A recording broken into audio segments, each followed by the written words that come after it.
The Hindu editorial, 5 seconds to go. Start.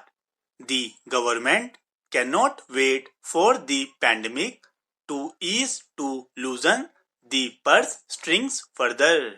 Finance Minister Nirmala Sitharaman's fresh set of measures on Monday to spur consumer demand and capital expenditure include an interestingly designed week to the LTC allowances of government employees.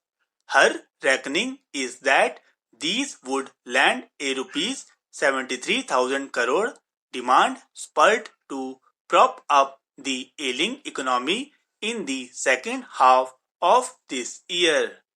This could rise beyond rupees 1 lakh crore if private sector employers offered similar LTC incentives. With industrial output slipping for the 6th month in a row in August, the clamor for new stimulus measures had been growing ahead of a particularly bleak festive season. But this package, which will cost the exchequer about 0.2% of GDP, taking overall fiscal support through the pandemic to 1.7% of GDP, may not be as persuasive as may have been envisaged. Enhancing the centre's capital expenditure in specific sectors by rupees 25,000 crore from the extant level of rupees 4.12 lakh crore is laudable. But pandemic restrictions have affected the ability to get new projects going. Till August, just about rupees 1.34 lakh crore of the budgeted capex had been spent.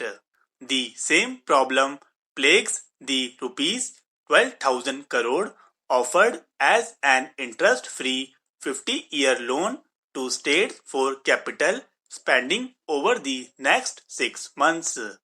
While states have been allowed to use these loans to pay off existing contractors due, the amounts on offer are unlikely to have an impact.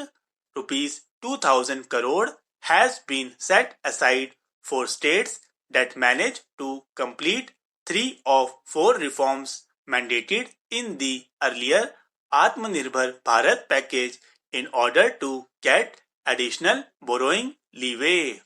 Only some states may qualify for this.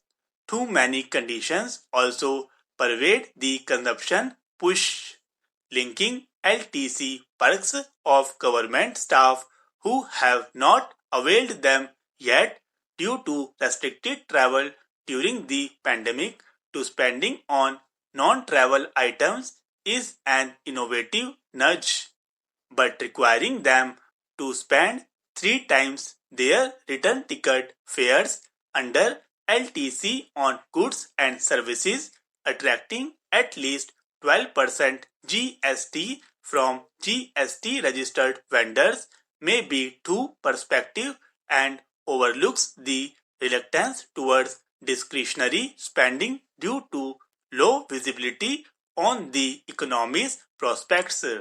Eligible employees may find the scheme complex and too expensive to avail. One hopes the government has more in its quiver to expedite recovery. Waiting too long for the pandemic to ease before loosening the purse strings further could extend the pain.